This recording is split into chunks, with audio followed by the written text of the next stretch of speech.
Estamos online. Olá, boa noite a todos. Sejam muito bem-vindos novamente ao nosso curso de extensão Que Inferno, toda semana um canto. E nesta semana nós chegamos ao canto 29. Estamos nos aproximando já do final, do fundo do inferno. Mas o fundo do inferno nos levará a rever as estrelas, né, depois. Bem, no canto 29, nós chegamos à última das 10 fossas em que é subdividido o 8º círculo do inferno, né? Se vocês lembram, as fossas chamadas Malebolge, né, as bolsas ou as fossas do mal. Chegamos finalmente à última das 10 fossas, das 10 Bolge, que é talvez aquela que caracteriza de uma maneira melhor todo o círculo, porque nós temos, se vocês lembram, o 8º círculo é o círculo dos fraudulentos ou dos fraudadores. E aqui nesta 10ª fossa, nós temos justamente os falsificadores, ou falsários, como preferirem. São falsários de metais, de pessoas, de moedas e de palavras. São subdivididos em 4 categorias. E a cada uma dessas categorias corresponde uma pena diferente. Todos eles são afetados por alguma espécie de doença, de moléstia. Então, os falsários de metais são leprosos e ou sarnentos. Os falsários de pessoas correm raivosos pela fossa, atacando e mordendo todos aqueles que eles encontram pela frente. Então, são raivosos. Os falsários de moedas sofrem com a hidropisia. E os falsários de palavras, ou seja, os mentirosos, têm uma febre altíssima. Bem, Dante considera que os falsários ou falsificadores são especialmente nocivos à sociedade, cometem, portanto, um pecado muito grave, por 2 motivos. Primeiro, porque eles falsificam aquilo que Deus criou in natura, né? Deus criou naturalmente, principalmente por cobiça. Ou falsificam aquilo que regularmente foi desenvolvido no âmbito da sociedade humana para se viver melhor em comunidade. E aí, por cobiça, por ambição, por status, enfim, por vários motivos, mas sempre enganando os outros em proveito próprio. Então, Dante considera esse um pecado dos mais graves, né? Exceto a traição, que é o pecado definitivo na escala do mal, este é o que está acima de todos, ou abaixo de todos, no caso do inferno, né?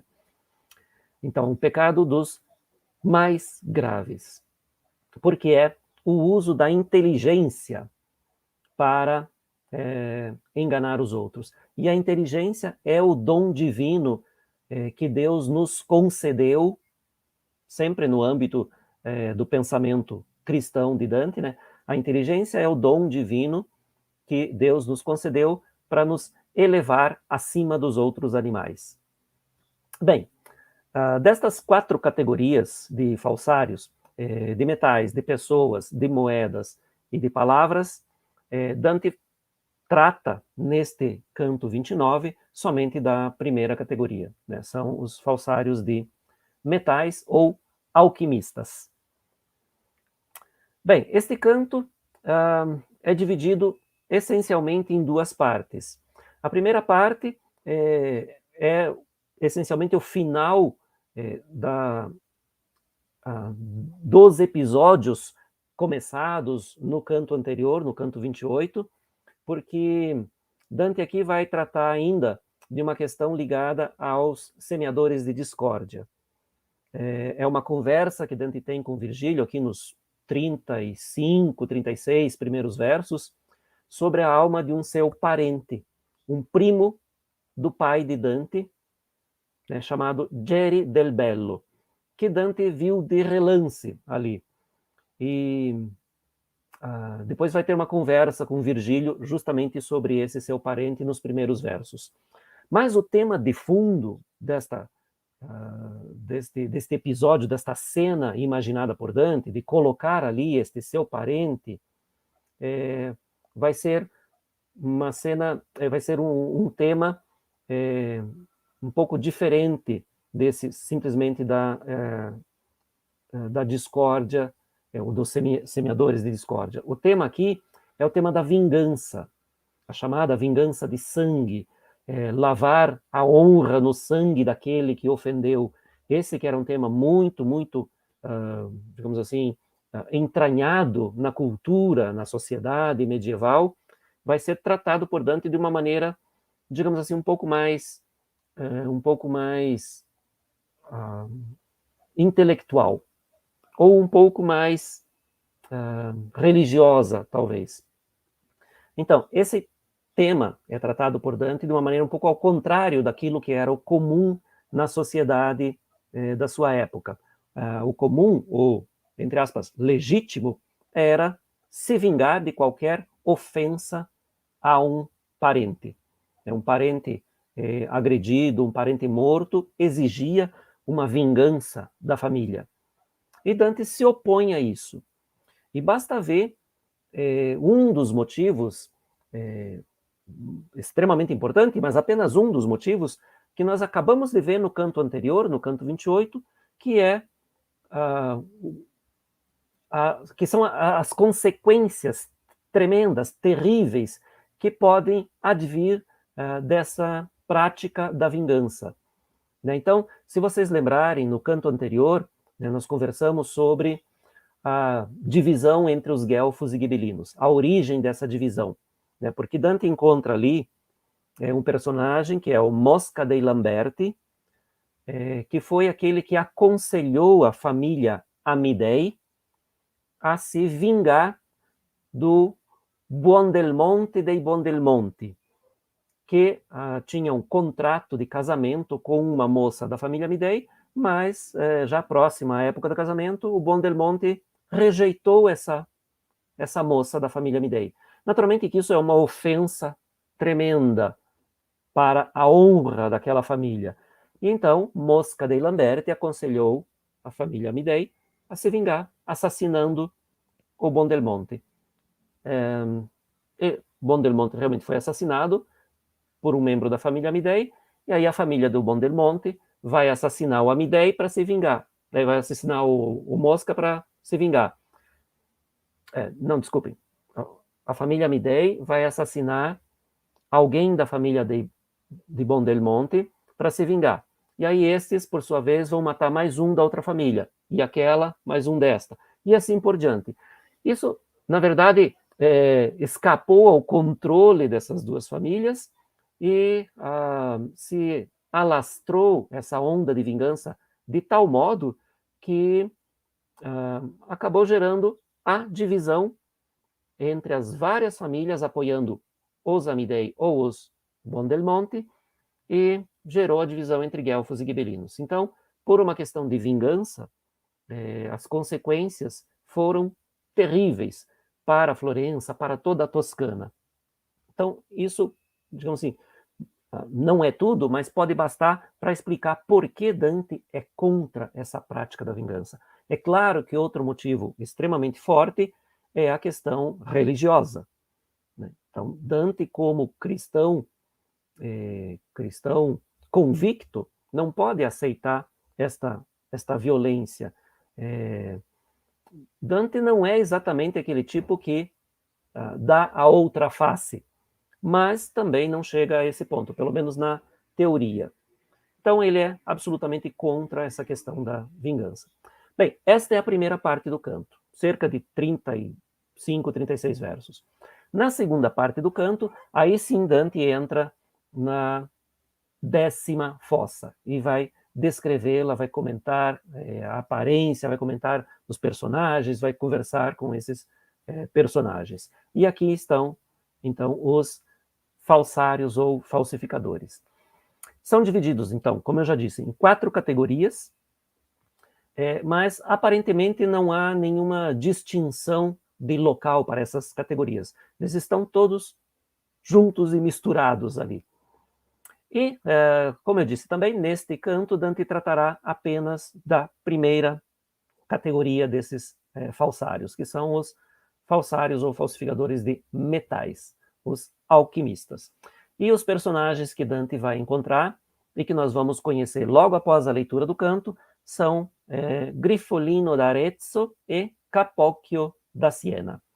Nós vamos ter o prazer de conhecê-los logo após a leitura do canto, que agora eu peço para a professora Pauletta realizar para nós.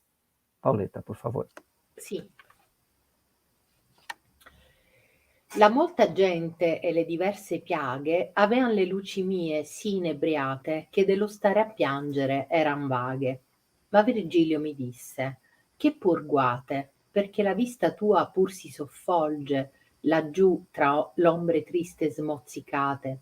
Tu non hai fatto sì all'altre bolge. Pensa, se tu a noverarle credi che miglia 22 la valle volge. E già la luna è sotto i nostri piedi, lo tempo è poco omai che n'è concesso, e altro è da veder che tu non vedi. Se tu avessi, risposi io appresso, atteso alla cagion per ch'io guardava, forse m'avresti ancor lo star dimesso. Parte sengiva e io retro li andava, lo duca, già facendo la risposta, e soggiugnendo: dentro a quella cava, dov'io tenea or gli occhi sì apposta, credo ch'un spirto del mio sangue pianga la colpa che laggiù cotanto costa. Allor disse il maestro: non si franga la tuo pensier da qui innanzi, sovrello, attendi ad altro ed ei là si rimanga. Ch'io vidi lui a piè del ponticello mostrarti e minacciar forte col dito e udì il nominar Geri del Bello. Tu eri allor sì del tutto impedito sovra colui che già tenne altaforte, che non guardasti in là, si fu partito. O duca mio, la violenta morte che non li è vendicata ancor, diss'io, per alcun che delonta sia consorte, fece lui disdegnoso, ond'el sengio senza parlarmi, sì com'io estimo, e in ciò m'ha il fatto a sé più pio. Così parlammo infino al loco, primo che dello scoglio l'altra valle mostra, se più lume vi fosse, tutto adimo.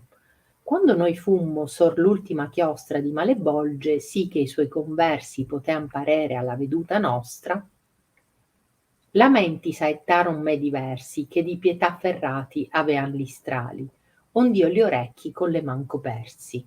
Qual dolor fora se degli spedali di Valdichiana tra il luglio e il settembre di Maremma e di Sardegna i mali fossero in una fossa tutti insembre, tal era quivi, e tal puzzo n'usciva qual suol venir delle marcite membre. Noi discendemmo in su l'ultima riva del lungo scoglio, pur da man sinistra, e allor fu la mia vista più viva, giù per lo fondo, l'ave la ministra dell'Alto Sire infallibil giustizia punisce i falsador che qui registra.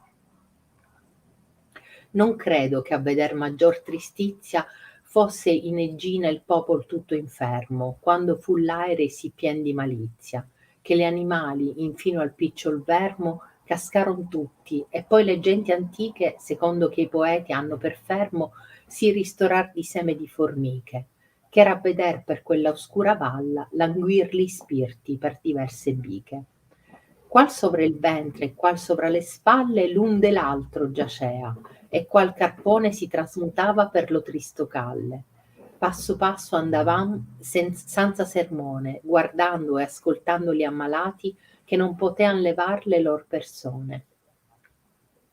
Io vidi due sedere a sé poggiati, come a scaldarsi poggia teghia a teghia, dal capo al piè di schianze macolati, e non vidi giammai menare streghia a ragazzo aspettato dal segnorso, né a colui che malvolentieri veghia, come ciascun menava spesso il morso de l'unghie sopra sé per la gran rabbia del pizzicor, che non ha più soccorso, e si traevan giù l'unghie la scabbia, come coltel di scardova le scaglie o d'altro pesce che più larghe l'abbia. O tu che con le dita ti dismaglie, cominciò il duca mio a l'un di loro, e che fai d'esse talvolta tanaglie? Dinne s'alcun latino è tra costoro che son qui in centro, se l'unghia ti basti eternalmente a cotesto lavoro. Latin siam noi, che tu vedi si guasti qui ambedue, rispose l'un piangendo. Ma tu chi sei che di noi dimandasti?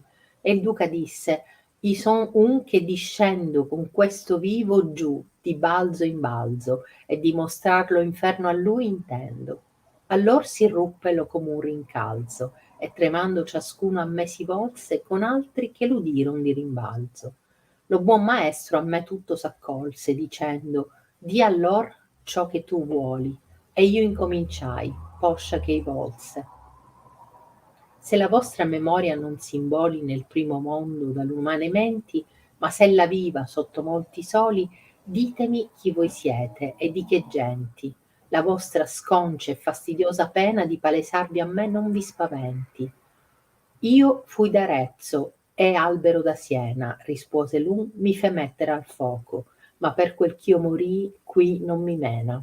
Vero è chi dissi lui parlando a gioco, i mi saprei levar per l'aere a volo, e quei, ch'avea vaghezza e senno poco, volle ch'i li mostrassi l'arte, e solo perch'io nol feci Dedalo mi fece ardere a tal che l'avea per figliuolo.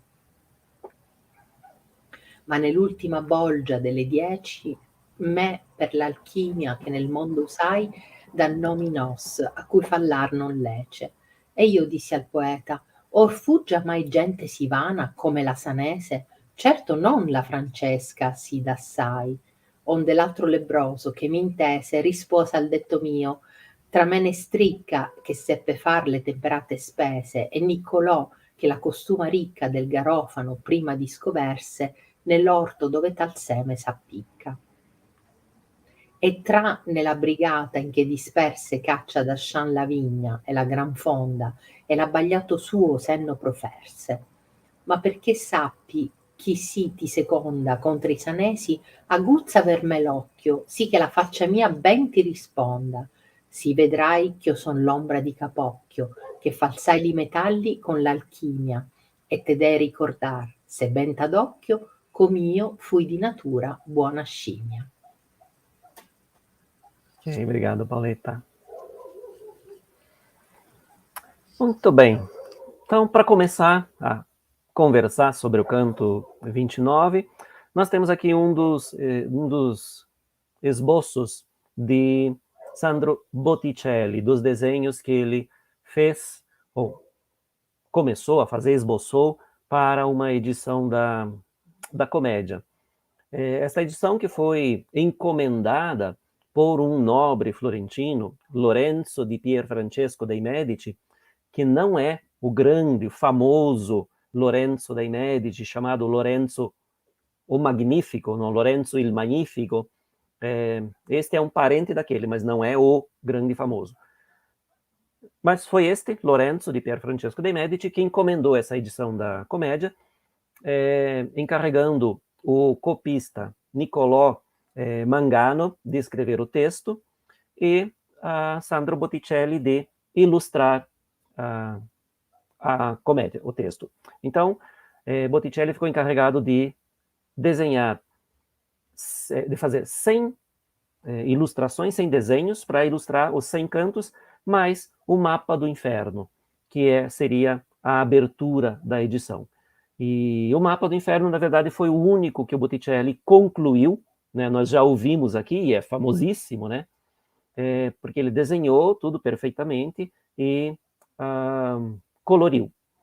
Os outros, dos outros 100 desenhos, nós temos 92, os outros ou ele não os realizou ou foram perdidos, mas restam 92, quase todos neste mesmo estágio de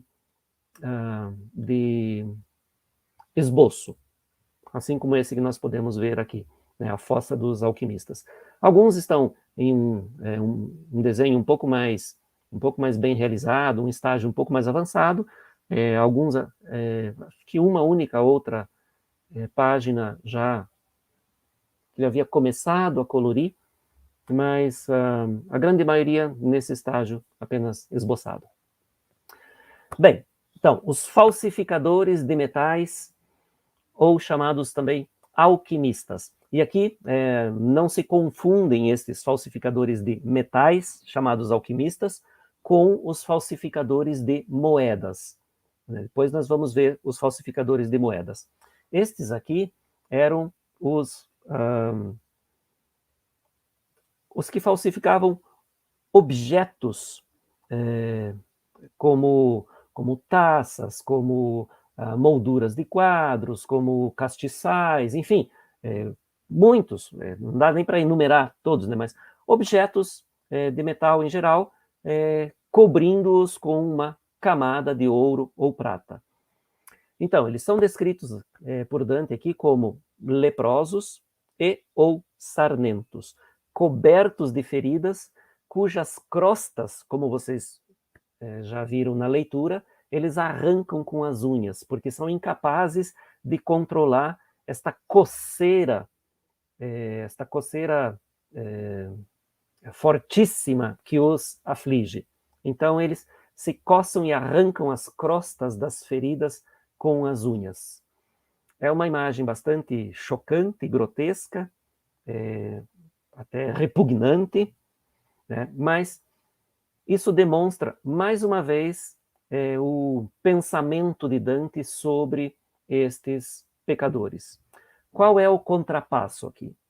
Bem, os falsários de metais revestiram, então, esses metais de pouco valor com uma camada, ou seja, com um extrato ou uma crosta, justamente, de ouro ou de prata, que, uma vez raspada, revelava o verdadeiro material. E agora eles também, que são somente alma, então eles têm a sua alma, que é a sua verdadeira substância, a sua essência, revestida por uma crosta, que, se eles rasparem, aparece. Então esse é um dos contrapassos talvez mais, ao mesmo tempo, mais geniais e mais grotescos escogitado por Dante. Bem, neste canto 29, então, nós temos entre os falsários de metais 2 personagens com os quais Dante vai conversar, que são o Grifolino d'Arezzo e o Capocchio da Siena. Ambos foram queimados na fogueira, queimados em praça pública. Um deles, digamos assim, pelo pecado certo, condenado por alquimia, e outro condenado por heresia. Já vamos ver quem são estes dois.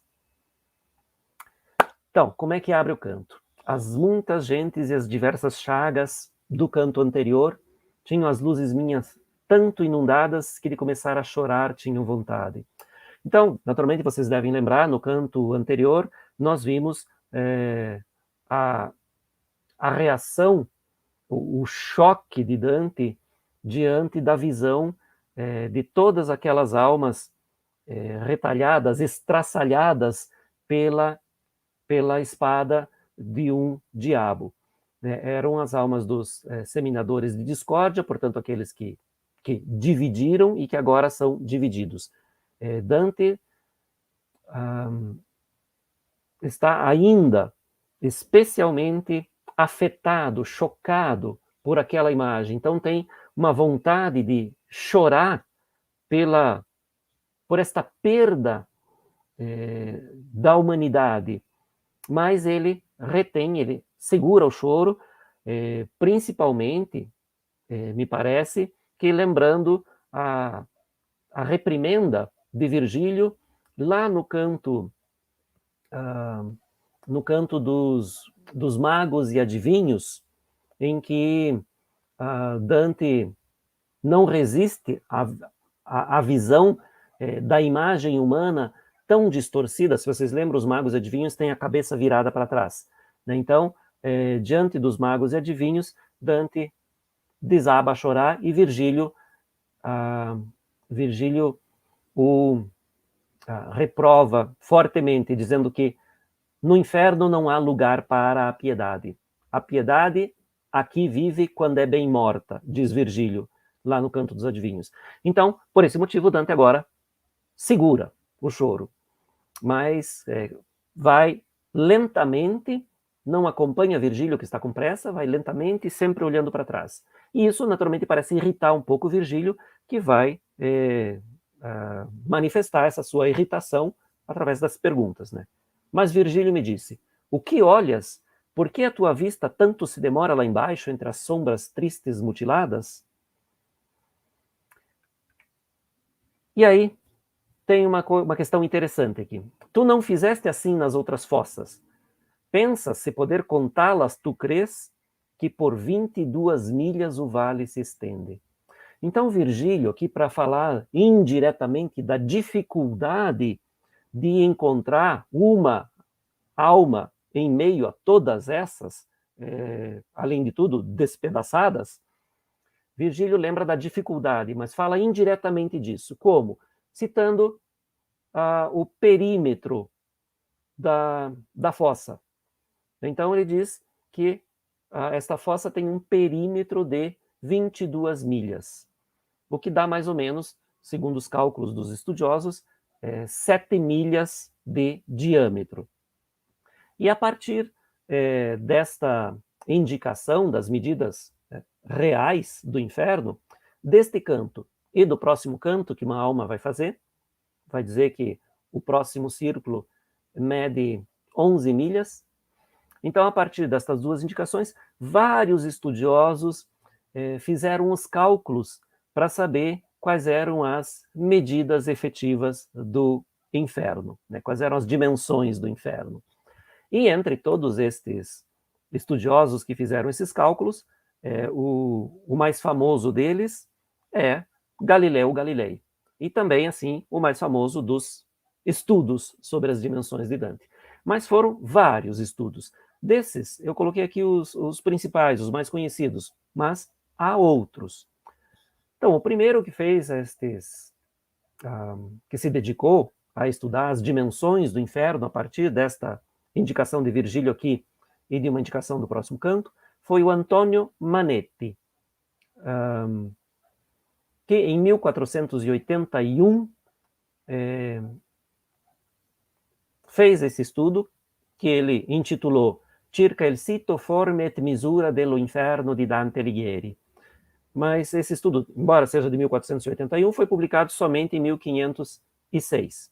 E os estudos de Manetti partem essencialmente da representação do mapa do inferno de Botticelli. Estudando aquela estrutura, o Antonio Manetti resolveu verificar se era, digamos, se era verossímil aquela representação. Depois a gente tem um estudo de 1544 do Pier Francesco Giambulari, intitulado Del sito, forma et misura dello inferno di Dante. De maneira geral, repete aquilo que o Antonio Manetti havia dito, com, naturalmente, alguns detalhes, algumas informações diferentes, mas nada de muito diferente. Depois, o Alessandro Vellutello, também em 1444, mas também publicado somente muito mais tarde, em 1578, numa edição bastante famosa da Divina Comédia, que é a edição veneziana de 1578, organizada pelo Francesco Sansovino. O Vellutello publica o seu estudo, enfim, contestando várias das conclusões do Antonio Manetti. E aí, em 1587, 88, o grande, mas naquele momento ainda muito jovem, Galileu Galilei, tinha, se eu não me engano, 24 anos de idade, mas já um matemático, um cientista sólido, consistente, portanto conhecido, realizou na Academia Fiorentina 2 lições que ele intitulou Intorno alla figura, sito e grandezza dello inferno di Dante.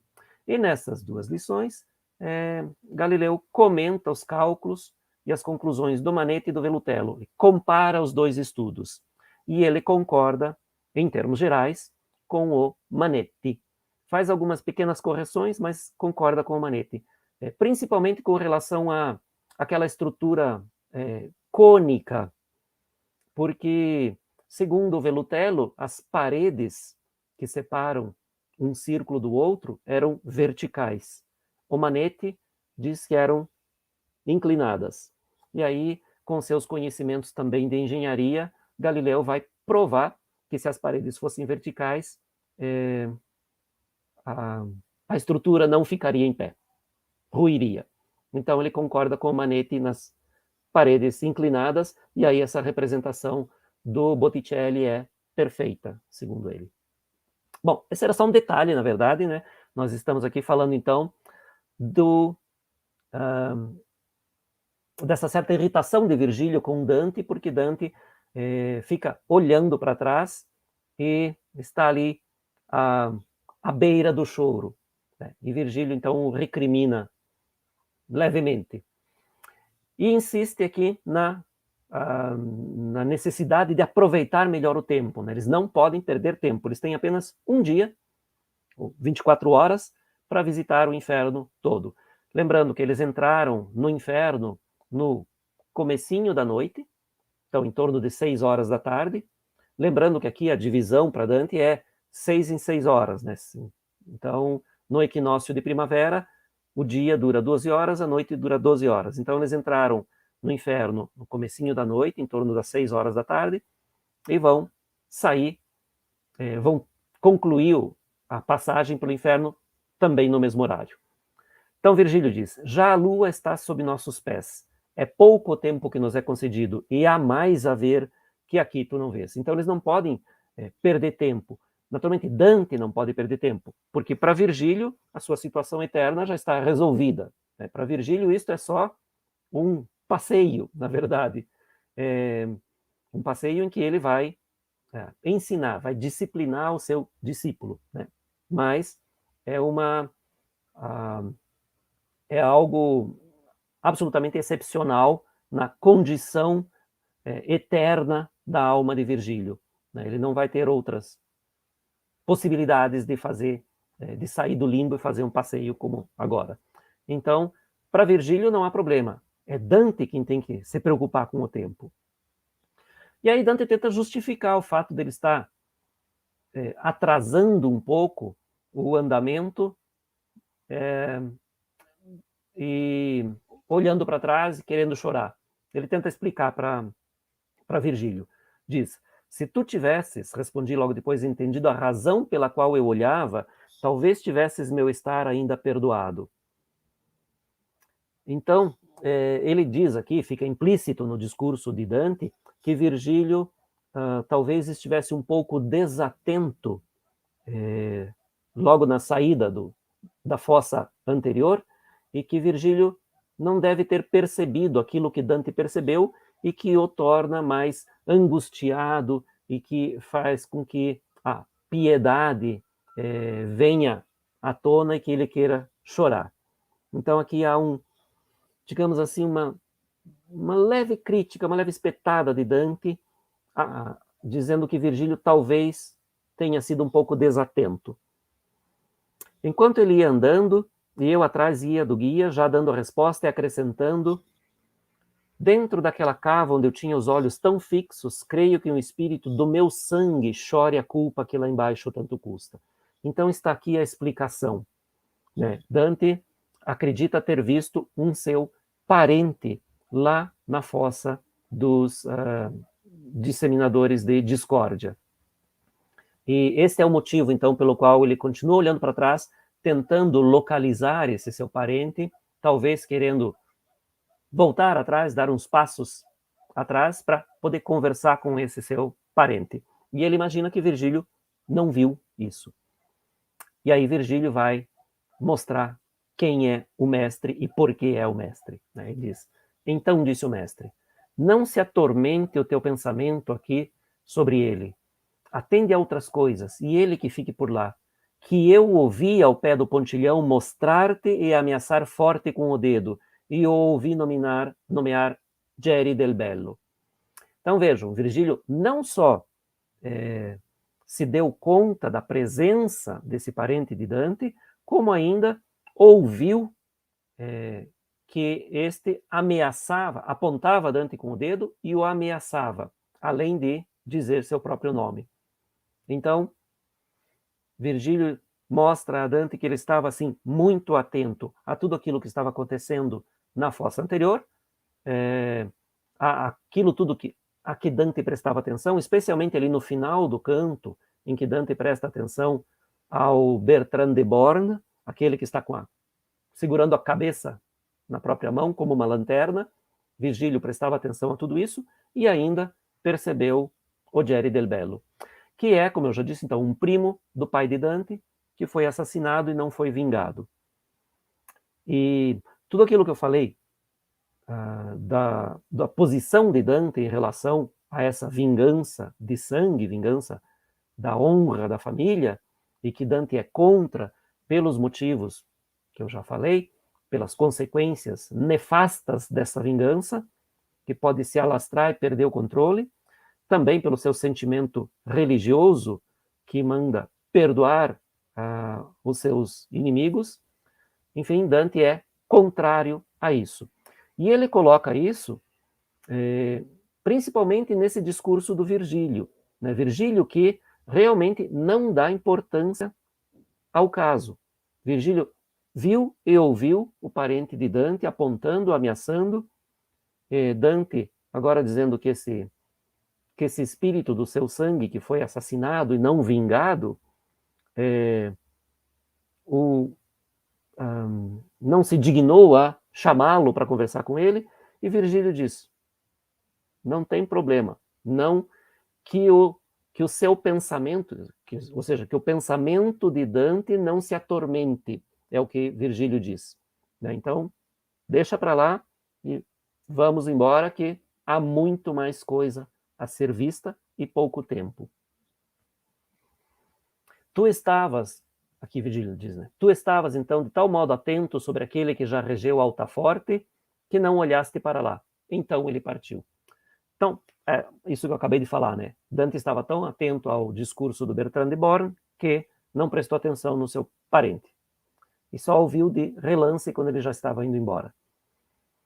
E aí Dante diz, né? Ó guia meu, a violenta morte que não lhe foi vingada ainda, disse eu, por alguém que da vergonha seja partícipe, o tornou desdenhoso, pelo que ele se foi sem falar comigo, assim como eu deduzo.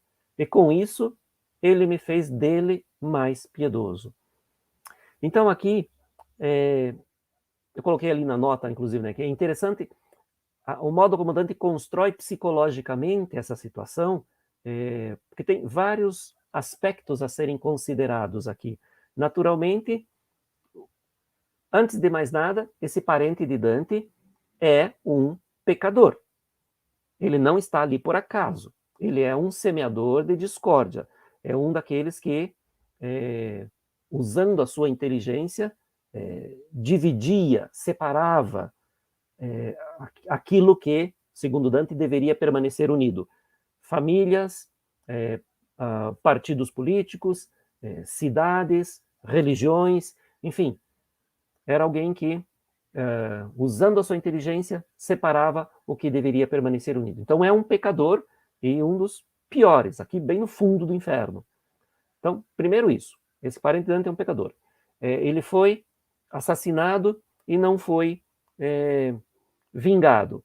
Mas isso, para Dante, talvez, como eu já disse, não é a coisa mais importante. Dante está acima dessa questão da vingança de sangue. Mas Dante também se sente mal por ter sido ignorado pelo seu parente. O seu parente que ficou indignado quando vê Dante, demonstra sua indignação, aponta com o dedo, provavelmente com uma expressão raivosa, ameaça, como diz Virgílio, ele o ameaçou. Então Dante fica frustrado com essa com esse comportamento do seu parente, né, que demonstra ódio por ele. E, ao mesmo tempo, sente piedade, porque além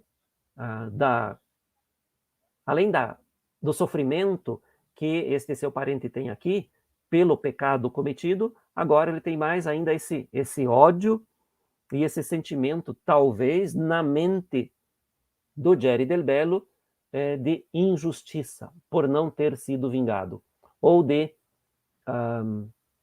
que ele não contava, não era importante, e por isso não foi vingado. Então isso aumenta a pena deste parente do pai, parente de Dante, e isso aumenta a piedade de Dante. Enfim, aqui toda a explicação do episódio. E aí conclui, né? Então, nesses 36 cantos, se conclui esse episódio, a primeira parte do canto. E agora sim nós entramos realmente na 10ª fossa. Diz Dante: assim falamos até o primeiro lugar que do escolho outro vale mostraria, se mais lume houvesse, todo até o fundo. Então eles chegam sobre o arco, né, que forma uma ponte entre uma fossa e outra, e aí dali Dante olha para baixo, mas não pode ver nada porque é muito escuro. Então eles têm que avançar, e um pouco mais para frente.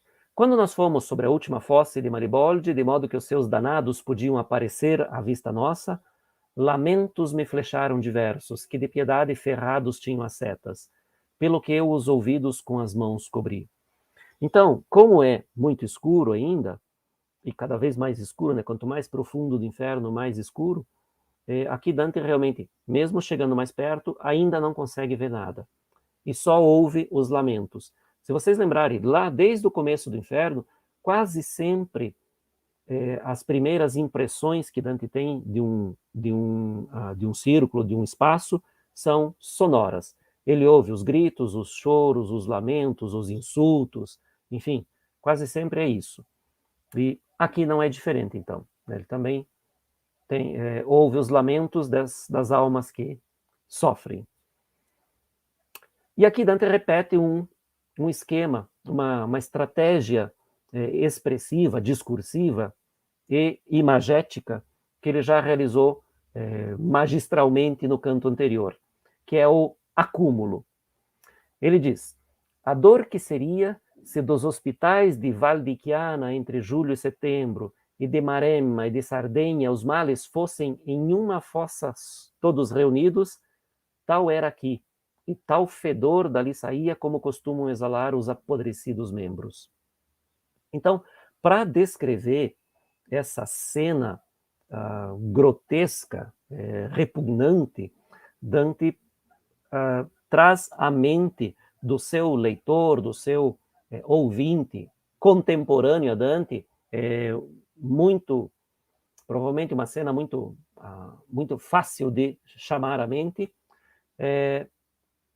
os doentes, principalmente aqui os doentes de malária, das febres, enfim, em geral, de lepra, e depois aqueles feridos em batalhas. Então, Dante chama a mente do seu leitor ou ouvinte da poesia a esta imagem terrível, dizendo que se juntassem.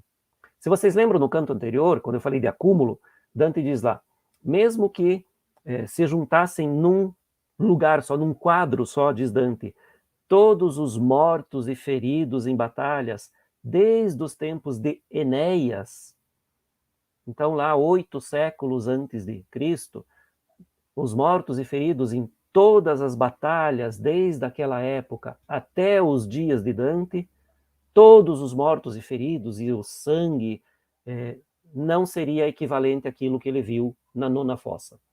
E aqui, novamente, ele faz esse acúmulo. Se juntassem todos os doentes das várias doenças dos hospitais de Val di Chiana, ali na Toscana, de Maremma e da Ilha da Sardenha, não seria igual ao que ele está presenciando aqui nesta 10ª fossa.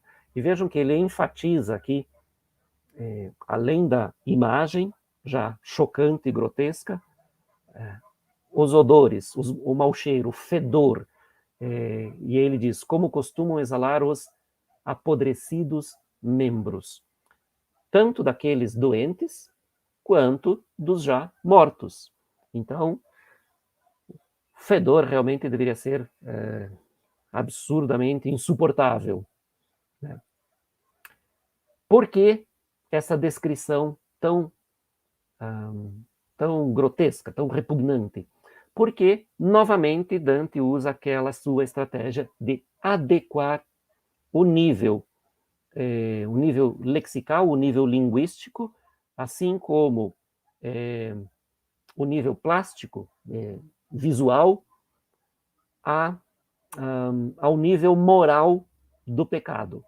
Quanto mais degradante é o pecado, mais degradada a descrição, em termos de imagens, em termos de linguagem.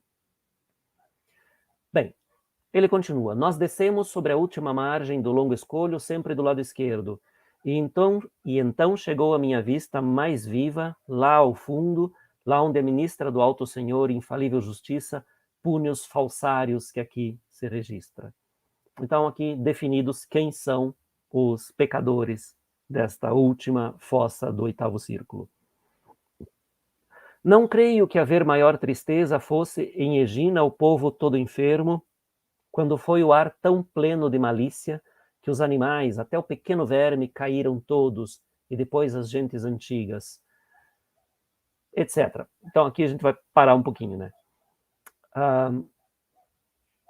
Então, a peste de Egina, descrita por muitos autores em muitos textos, mas a fonte óbvia e direta de Dante é Ovídio, né, nas Metamorfoses, né, o livro 7 das Metamorfoses. Ovídio conta que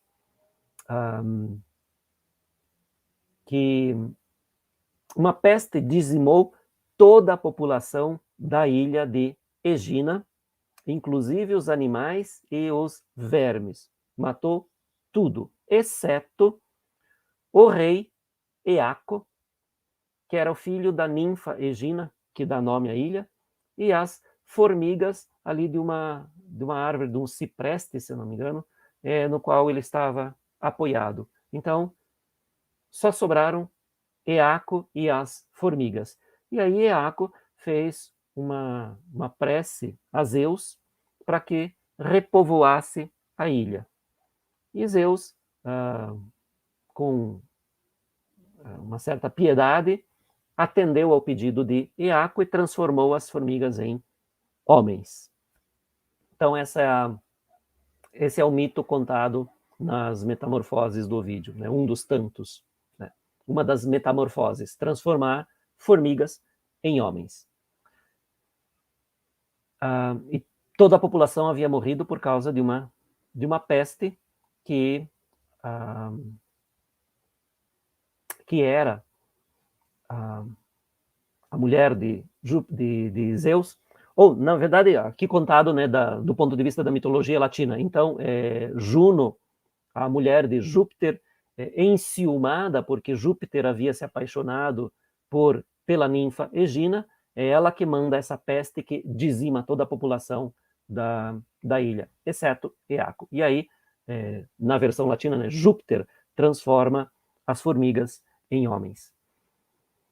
Então Dante diz: não creio ver maior tristeza, que haver maior tristeza fosse em Egina todo o povo enfermo. Então, mesmo vendo toda a população contaminada pela peste, não seria tão triste quanto foi ver aqui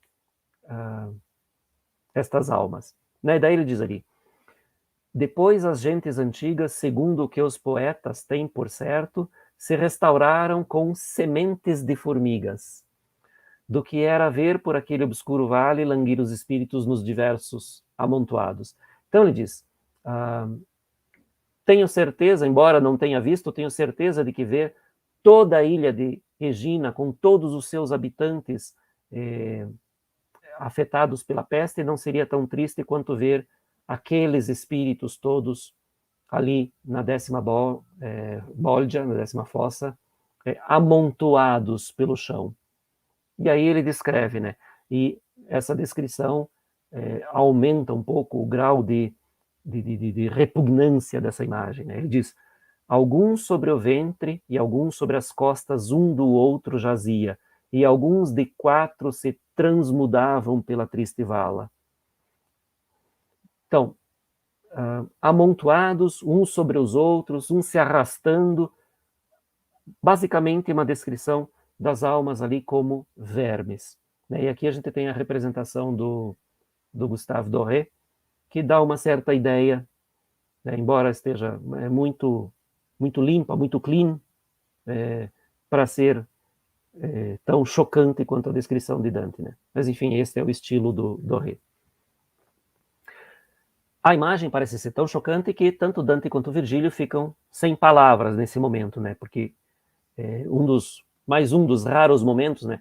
Acontece umas 4 ou 5 vezes, né? Dante e Virgílio caminham sem conversar. São poucas as vezes, mas acontece. Então esta é uma delas, né? Ele diz: lentamente íamos e sem conversa, olhando e ouvindo os doentes que não podiam erguer seus corpos. Eu vi 2 sentar apoiados, como para aquecer se apoiam 2 assadeiras, da cabeça aos pés de crostas manchados. Aqui tem algo interessante que a gente encontra em alguns comentadores, né, essa menção às assadeiras, porque, como dizem alguns comentadores, provavelmente esse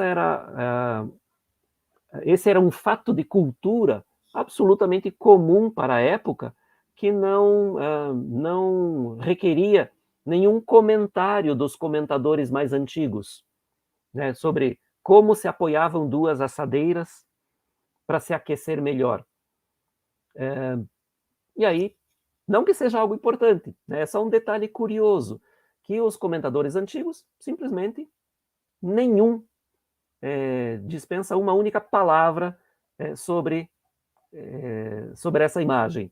E os comentadores mais modernos se intrigam com essa representação, porque dizem, como será que era? Enfim, o importante aqui, na verdade, é que Dante diz, eram 2 apoiados um no outro, e da cabeça aos pés de crostas manchados. E aí a descrição crua. Nunca vi tanto passar a escova o cavalariço esperado pelo seu senhor, nem aquele que de má vontade faz hora extra.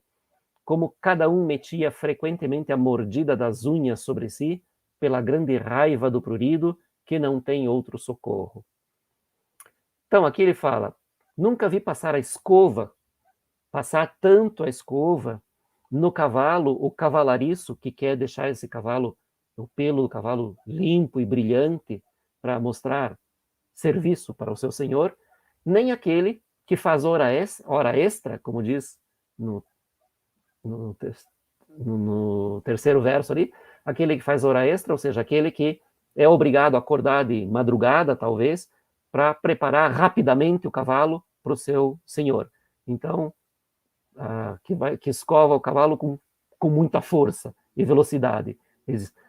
Esses não podem se comparar à maneira como cada uma dessas almas se coçava com violência e metia as unhas nas feridas, arrancando as crostas, porque não aguentavam a coceira.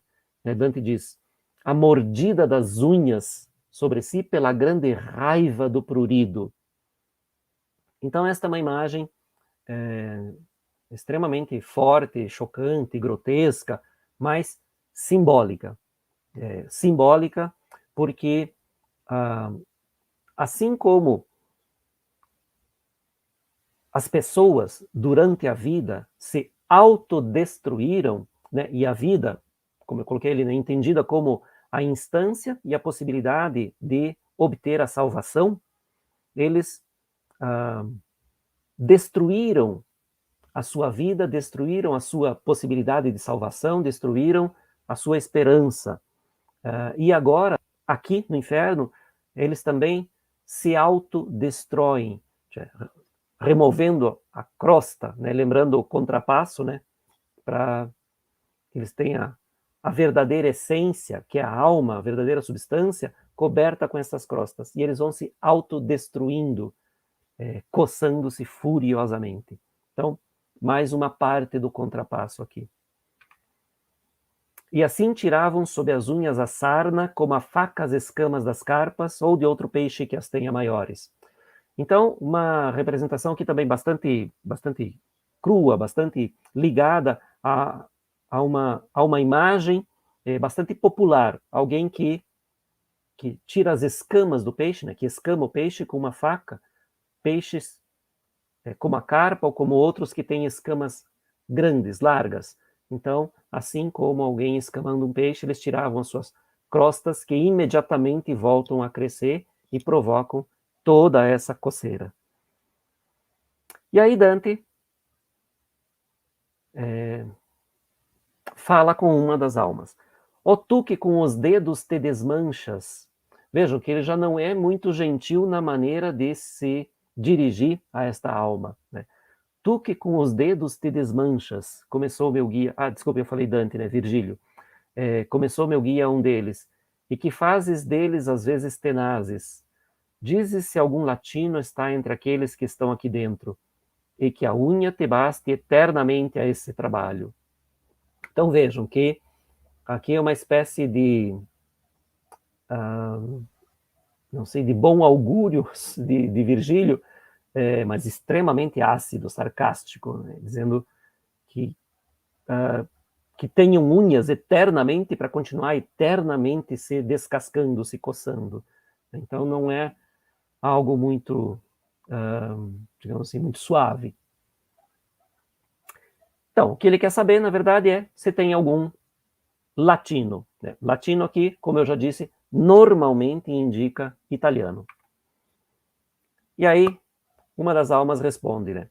Latinos somos nós, que tu vês tão estragados aqui ambos. Vejam a maneira como ele diz.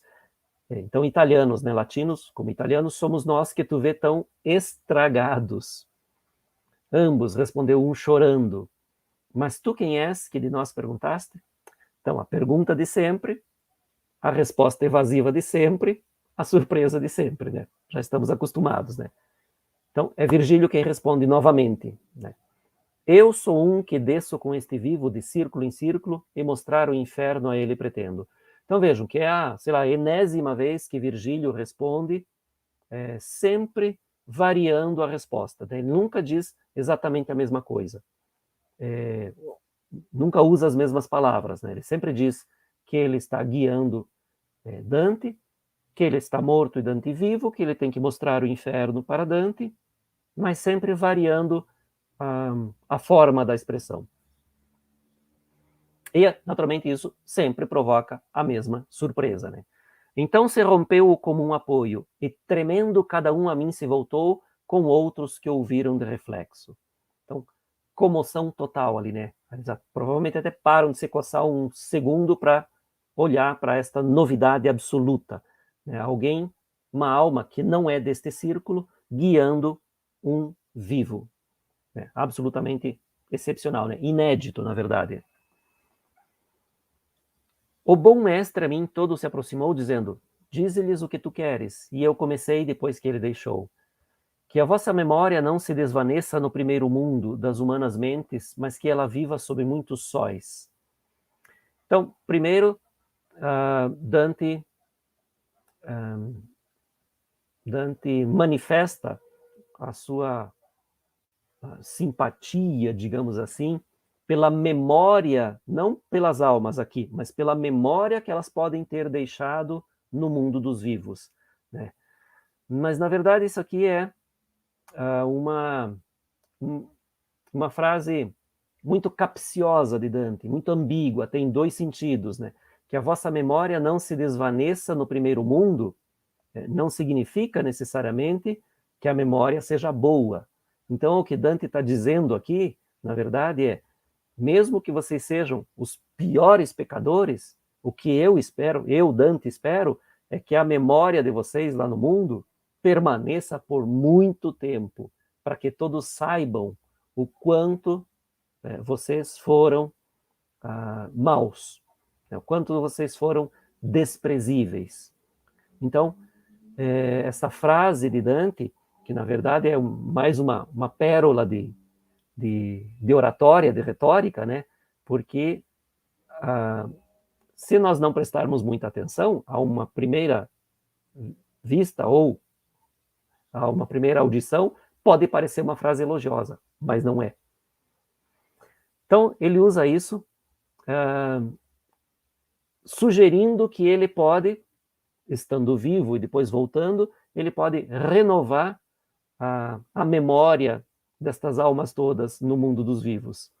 E aí ele pede-lhe, dizei-me quem sois e de que família. Vejam, a família é sempre importante, né? Sempre importante, sempre vem em primeiro lugar. A vossa nojenta e fastidiosa pena de revelar-vos a mim não vos impeça.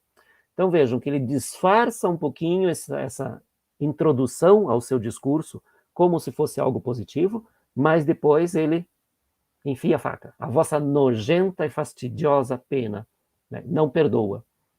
Então, claro que ele quer demonstrar a sua rejeição, a sua repugnância ao pecado dessas almas.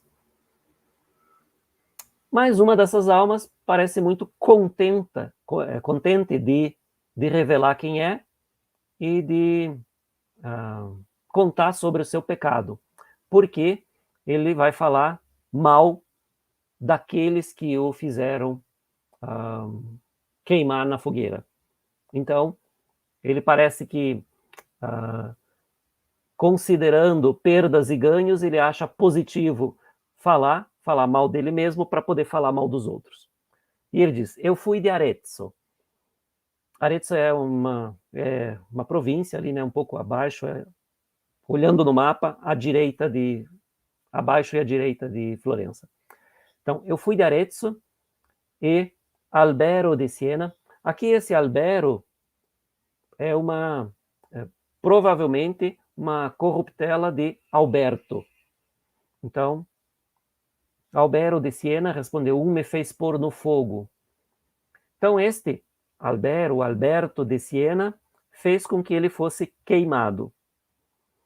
Mas aquilo pelo que eu morri não me traz aqui.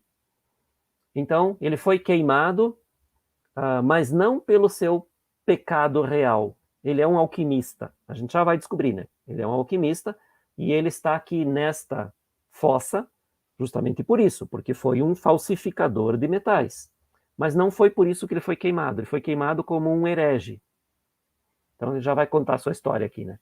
Verdade é que ele disse, falando de brincadeira, eu saberia lançar-me ao ar em voo. E aquele que tinha vaidade, mas juízo pouco, quis que lhe mostrasse a arte. E só porque eu não banquei o Dédalo, me fez queimar por um tal que eu tinha como filho. Bom, então esta é uma história bastante conhecida em Florença, na época de Dante. Este Grifolino d'Arezzo morreu mais ou menos na época em que Dante nasceu, né? Não se sabe exatamente, porque os documentos são um pouco vagos em relação à data exata da morte.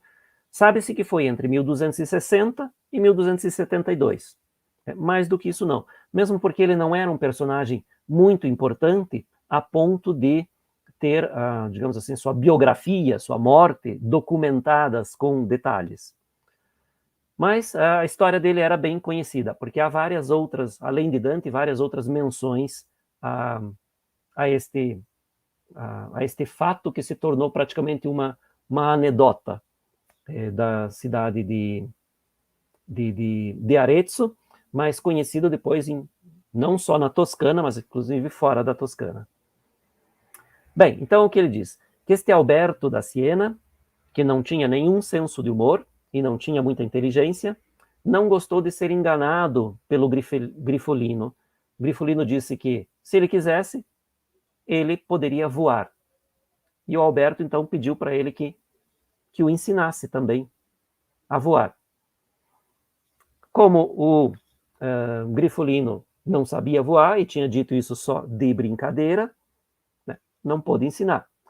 E aí, o Alberto da Siena não gostou de ser enganado e apelou ao bispo Bonfilho de Siena, de quem Alberto, dizem alguns, seria filho ilegítimo, outros dizem que era sobrinho.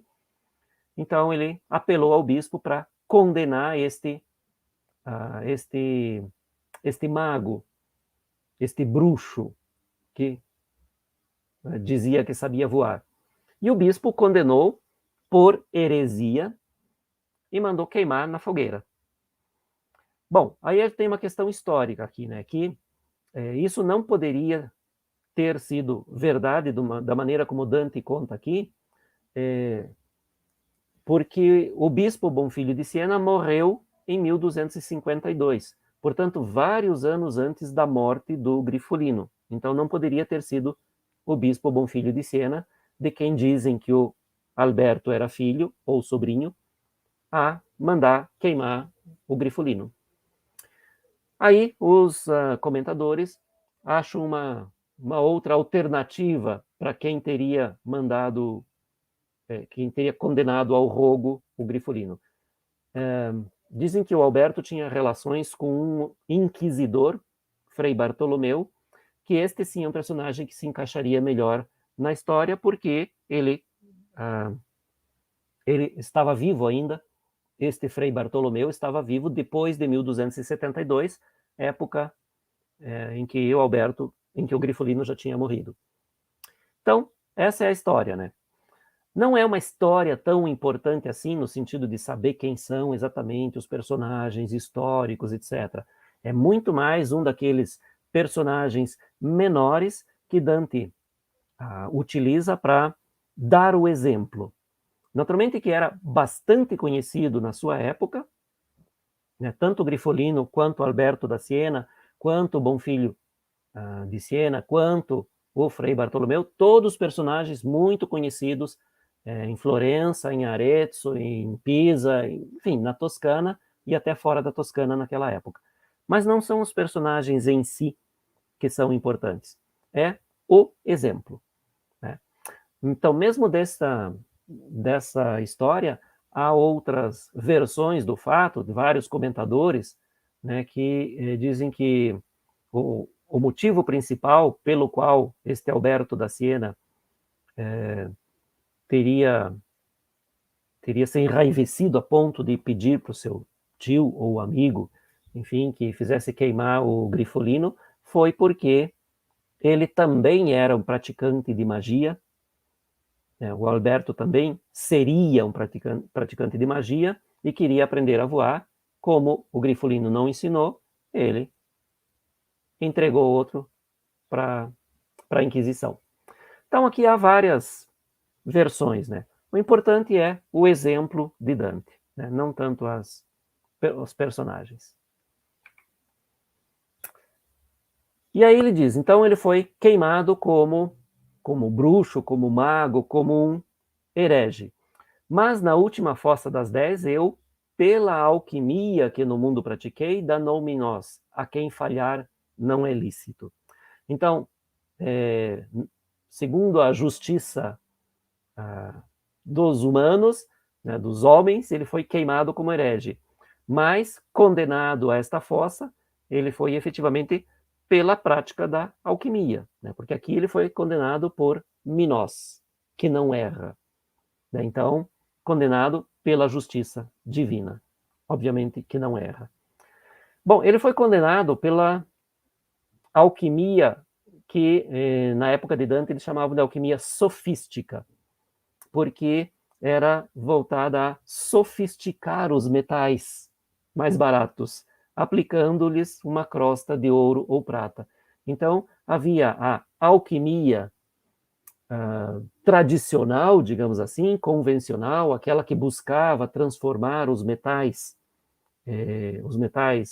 menos valiosos em ouro, especialmente o chumbo, em ouro.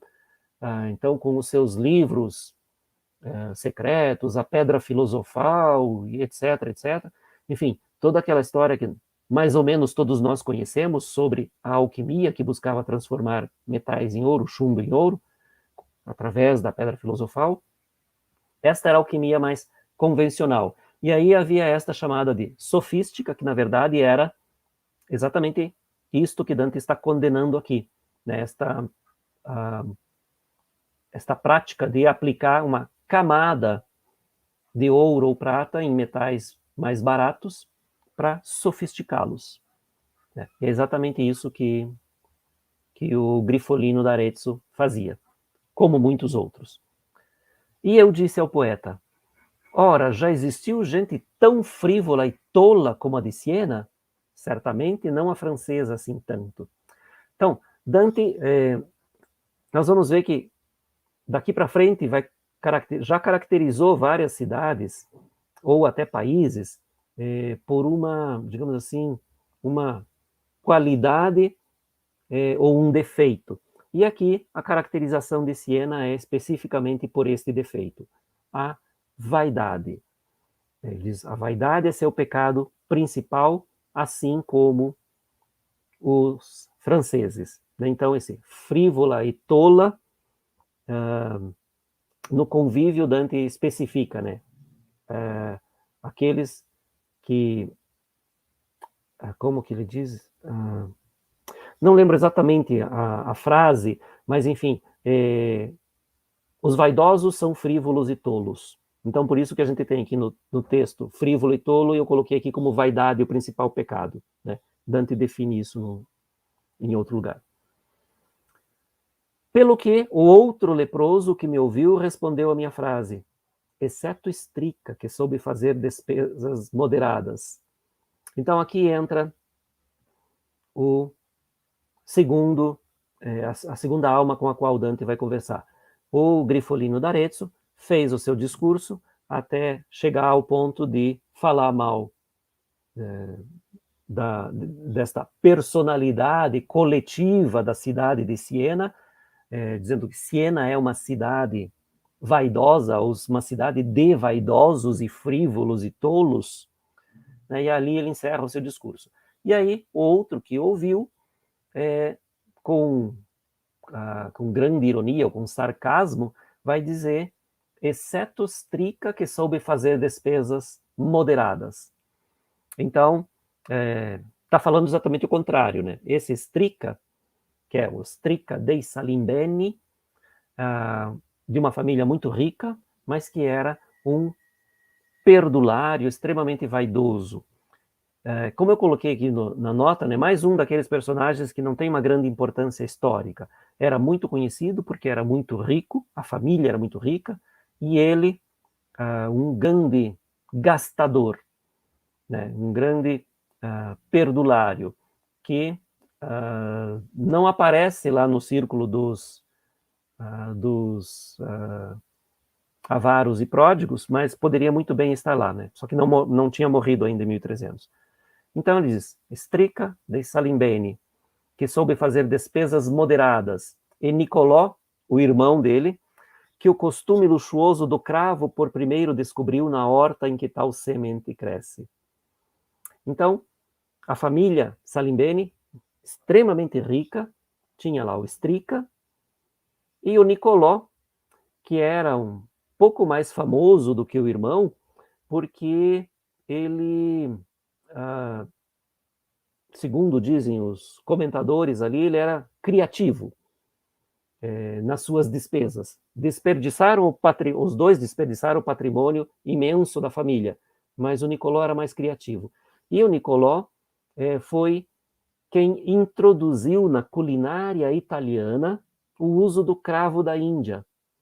Né? O cravo que vinha naturalmente importado do Oriente, que era muito caro, muito custoso, portanto, um luxo disponível apenas para os bem ricos. E aí Dante lembra desse fato, né, que foi o Nicolò dei Salimbeni que introduziu o uso do cravo na culinária, primeiro de Arezzo, depois da Toscana, da Itália. Então é isso que o Capocchio da Siena está dizendo aqui, né? E daí ele diz, então, exceto Strica e Nicolò dei Salimbeni, e exceto a brigada em que desperdiçou Cacciadachan a vinha e o grande terreno, e o abaliato seu juízo demonstrou.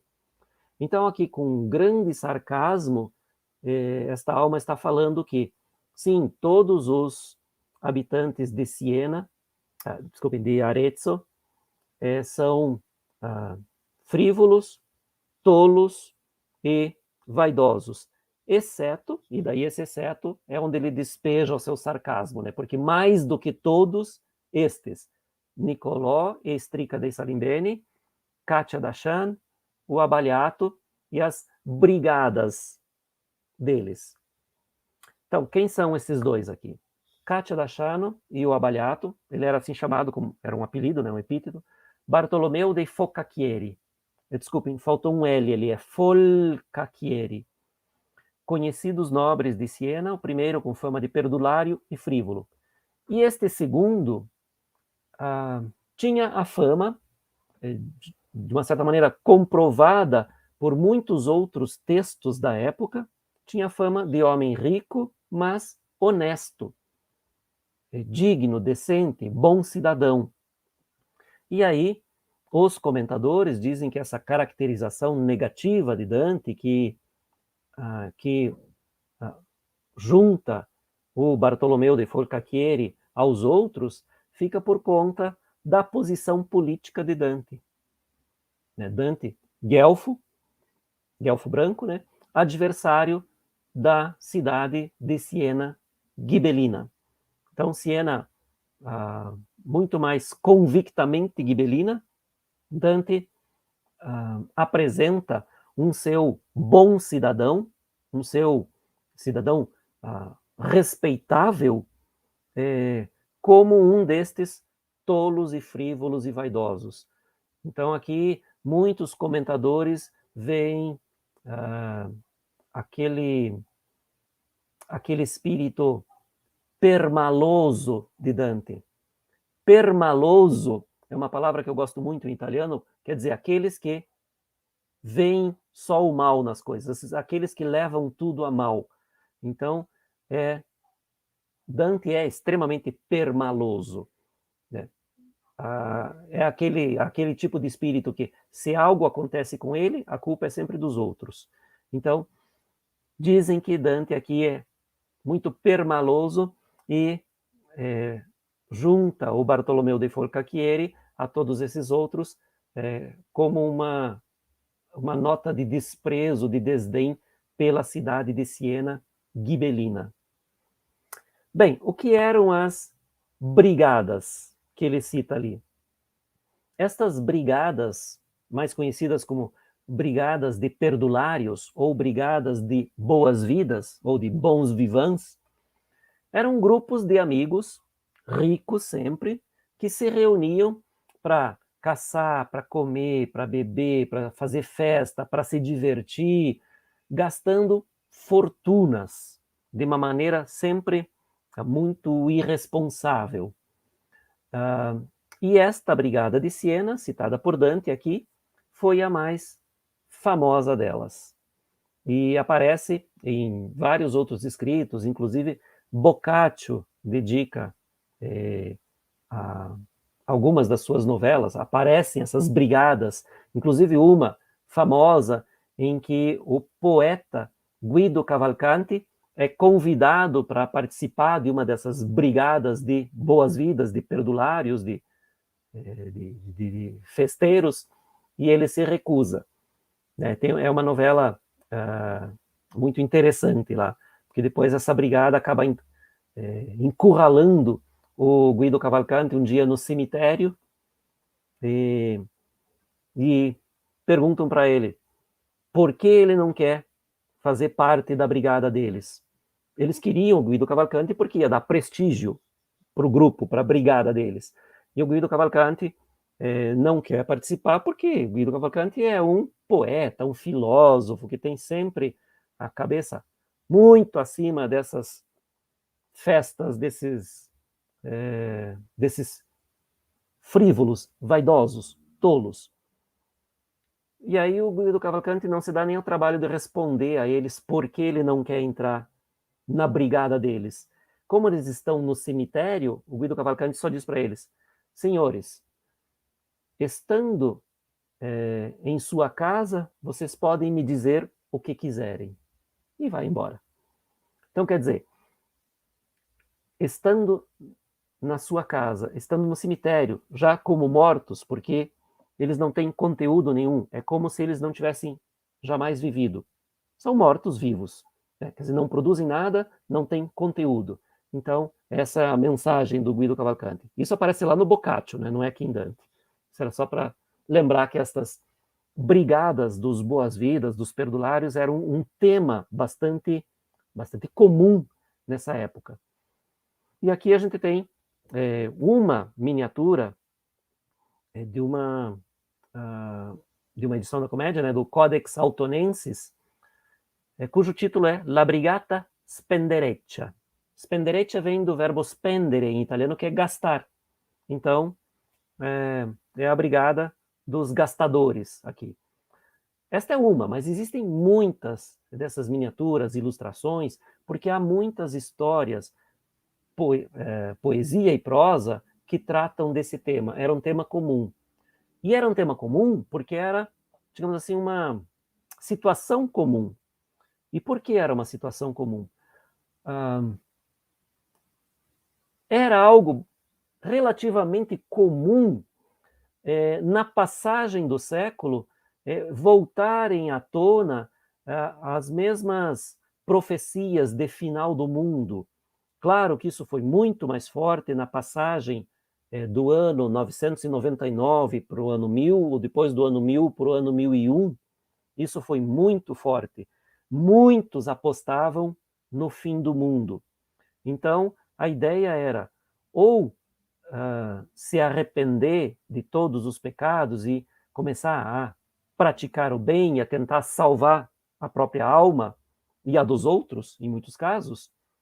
Então, esta era uma opção. A outra opção era aproveitar a vida da maneira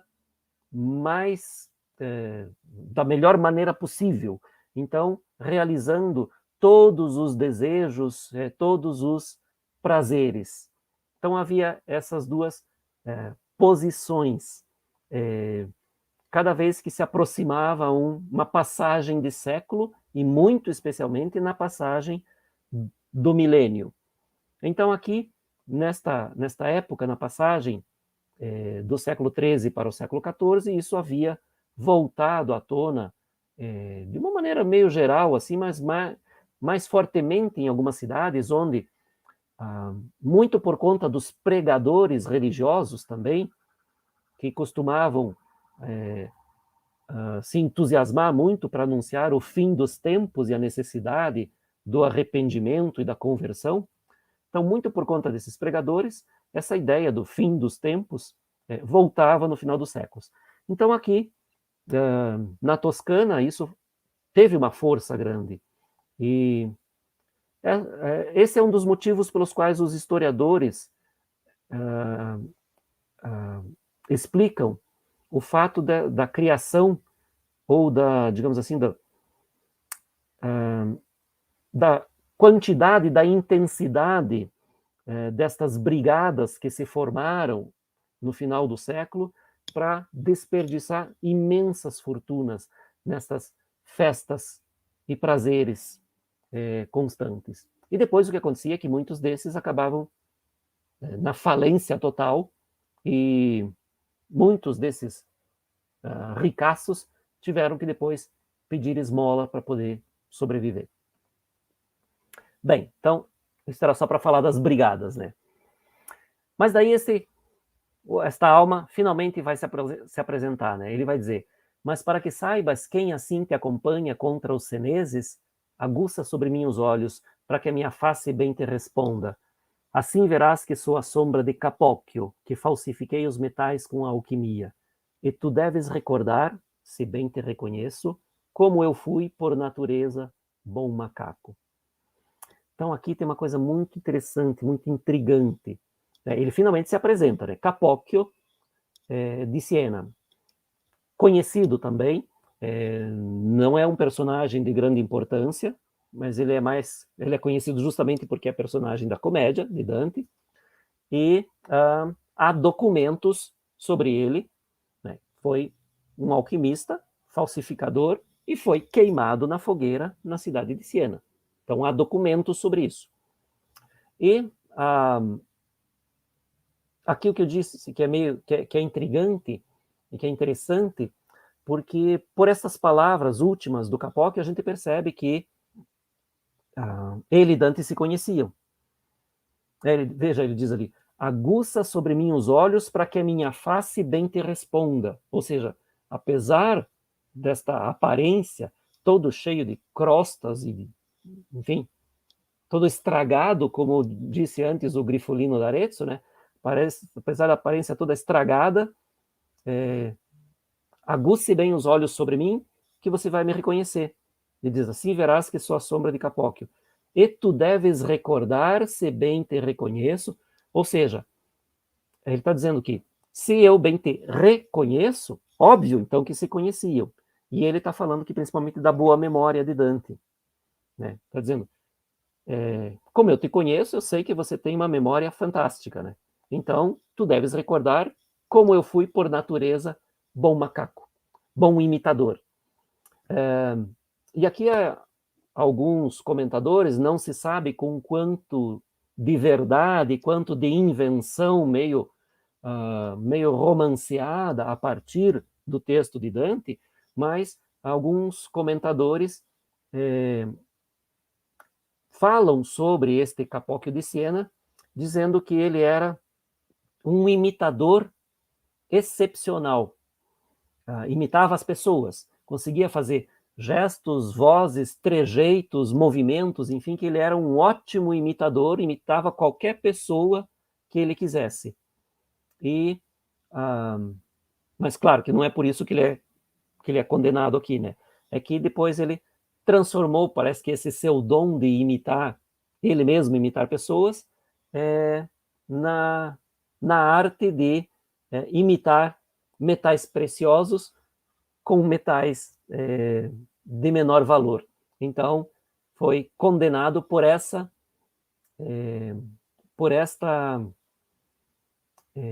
alquimia, né? pela falsificação, enfim, dos metais. E é isso, aqui a gente chega ao final do canto, né? Com esta alma deste conhecido de Dante. Há alguns comentadores que inclusive dizem que Capóquio estudou junto com Dante e contam algumas anedotas, alguns episódios a respeito do conhecimento dos dois, de algo que aconteceu com os dois. Mas, na verdade, não há documentos sobre isso. Né? Então, é só realmente especulação. Que eles tenham estudado juntos. Que eles se conheciam, me parece que fica absolutamente claro aqui, a partir dos versos de Dante. Né? E Dante não teria por que, digamos, inventar que conhecia este personagem, que não era nenhum personagem de grande relevo, não acrescentaria nada à imagem de Dante ter conhecido este sujeito, ao invés de simplesmente tê-lo criado como personagem aqui, como fez com muitos outros. Né?